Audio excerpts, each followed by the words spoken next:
Honda introduced the Prelude sports coupe for 1978, deviating from standard sports car fare by making the Prelude a front-engine, front-wheel driver. While controversial, the Prelude arguably paved the way for Honda to create some serious performance car contenders featuring a front-wheel drive layout. However, by 2001, the Prelude ended up being one of several performance cars in Honda's lineup and one of several front-driving coupes. With no sedan or wagon variations to back it up, and the Civic Si and Accord coupe being performance enough, and with the rear-drive S2000 on the market at the time, Honda pulled the plug on the Prelude as it fell behind in sales for their other more popular coupe options. Now, more than 20 years later, with all the Civic and Accord coupes removed from the market, Honda appears to be poised to bring back a new sporty coupe to fill the gap in their lineup, and it bears the name Prelude. In this video, we're going to take a look at the history of the Honda Prelude and discuss where Honda is going to take their legendary sports coupe in the future, so we can see how we went from this to this.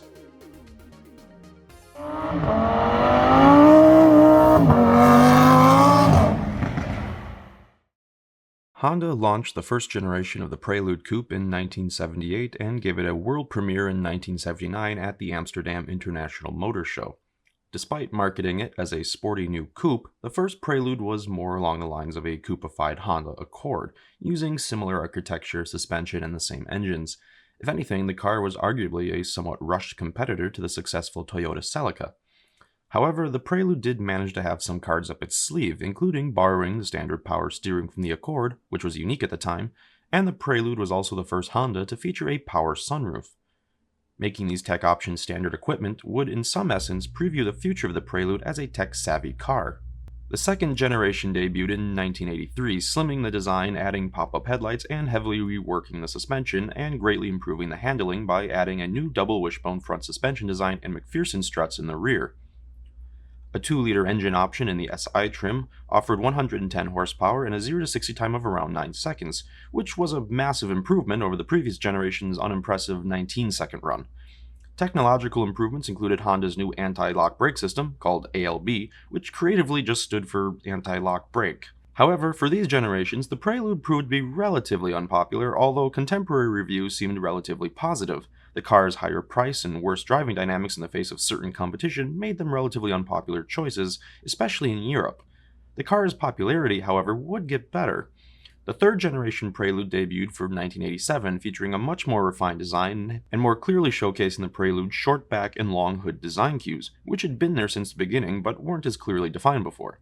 Furthermore, the Prelude had its engine redesigned to help create a lower, sleeker hood line, further giving the Prelude a very recognizable appearance. The third-gen Prelude also upped the ante on its technological features, bringing to the table mechanical four-wheel steering, which was new for any car at the time. Despite the C4 Corvette dominating most European competition at the time, the front-drive Prelude with the four-wheel steering proved more nimble than the already impressive Corvette, at least in a 1988 road and track test that was conducted where the Prelude took their slalom test 1 mile per hour faster than the Corvette, which had already proven itself faster than entries from Ferrari and Porsche that year. The SI's 2-liter engine boasted 135 horsepower, which was impressive for a 4-cylinder car at the time, and made it rather quick for a car of its stature.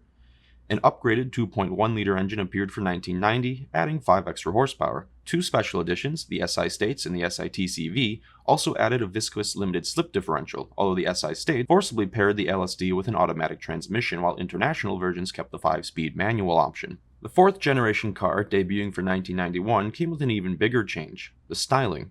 Designed by Yukio Korosu, who was previously responsible for the early 80s Accord and the later Honda Legend, the fourth Prelude featured a heavy, rounded-off, sleek design. The pop-ups were gone, instead replaced by composite light housings and a more aggressive split-grille front fascia. Rear-wheel steering was still available, now computer-controlled, and Honda's line of strong, tunable VTEC engines were now available in the lineup. The 2.1-liter engine was upgraded to a 2.2-liter engine, which in VTEC form produced 187 horsepower and pushed the car to 60 in about 7 seconds, a strong improvement over previous generations, and again, quick for a front-drive sports coupe of the era, further backed up by its impressive handling. However, sales were now dropping for this generation compared to the previous. The fifth generation car showed up for 1996, and despite having sharper, more attractive styling, the fifth Prelude seemed to go backwards tech-wise.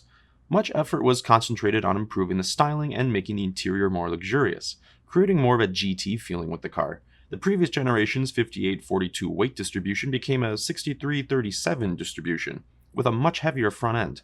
The four-wheel steering was replaced with the ATTS Super Handling, or SH, package, which was an early active torque vectoring system, which, while perhaps a technological improvement over the previous system, was notably unreliable and expensive to repair, not to mention the weight gain. Furthermore, it generally failed to compensate for the Prelude's heavier front end, making it a fairly useless system when pushed to its extreme limit. Still, power did increase to 200 horsepower in the 2.2-liter VTEC engine. Not all was bad, however, as a Japan-exclusive version, the Type S, was released late in the generation's run. A modified 2.2-liter VTEC H22A engine produced a strong 220 horsepower, and featured a modified torque curve, modified exhaust, and revised front suspension with the ATTS system that seemed to do more for the Prelude than what was installed on the SI and SH models, and also featured a unique ABS system not available on the other Preludes. However, limited editions and mechanical woes weren't really the Prelude's biggest problems. Rather, sales were comparatively poor for the 5th gen car compared to previous gens, which were dropping considerably since the 3rd generation. The best-selling generation was actually the 2nd gen, with a total number of 336,599 units produced. Despite the 3rd gen being objectively better and getting more praise from the press, it dropped to only 160,000 units made. Maybe the Prelude was more popular before the 3rd gen. The 5th gen sold only 58,118 units, peanuts compared to the 2nd generation Prelude. So why was this? Well, it was internal competition. The sport coupe market was fairly saturated by the late 90s and throughout the 80s, with strong rivalries from Mercedes-Benz, Toyota, BMW, Alfa Romeo, and Ford, among many others. However, the Prelude's biggest competitors all seem to come from within, with the Civic Coupe, Accord Coupe, the sporty Integra and Civic Del Sol coupes, and the CRX. And by 1999, Honda released their rear-drive S2000 sports car. Civic SIs featured various sporty components similar to the Civic and Integra Type Rs, which were range-topping models, and the Accord coupes featured the Honda V6, a strong consideration over the Prelude's engine choices. Furthermore, some of these models were also notably cheaper than a Prelude, much less a Prelude SH or Type S, and featured similar performance. The Prelude was simply being choked out by its own stablemates and wasn't offering much over them, or external rivals for that matter. As such, the sun set on the Prelude after 2001. Over the following years, however, Honda's selection of coupes began dwindling. The Integra sold under either the Acura or Honda badge depending on the market, and renamed the RSX in 2002, was discontinued after 2006 in favor of the Civic Si. Poor sales, a high price, and better competition saw the end of the S2000 in 2009. Better sales of the Civic Coupe, which came in an SI guise over the Accord Coupe, saw the Accord Coupe's dismissal in 2017. The Civic Coupe was ended in 2020 due to lower than expected sales and an apparent lack of interest in coupes. And finally, the S660 Roadster met its end in 2022. No standard or even sport coupes remained in Honda's lineup, and despite at least one coupe existing in the stable of many of their rivals, whether that was the Toyota 86, the Subaru BRZ, or even the Ford Mustang, Honda seemed to be alright without one. Or so it seemed.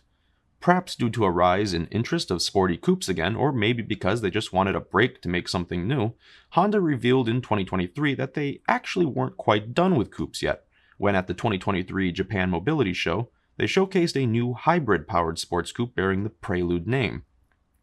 More shockingly, it looked more like a production-ready car than a mere concept. Design-wise, it looked like an evolution of the last Accord coupe, signifying this wasn't just a new Prelude, but a complete solution for the lack of a coupe in Honda's lineup. The name was likely chosen to simply delineate it from their existing models and so that it could stand on its own better. Personally, design-wise, even with the front drive proportions, I think it looks rather good. Powertrain-wise, all we seem to know is that it's a hybrid electric-powered car, not a full EV and not a fully gas-powered car. Honda, however, has also stated that although they don't intend the car to be super fast or perform as a true out-and-out sports car, they do want to emphasize the fun of driving and make it a good handler that encourages drivers to play with it.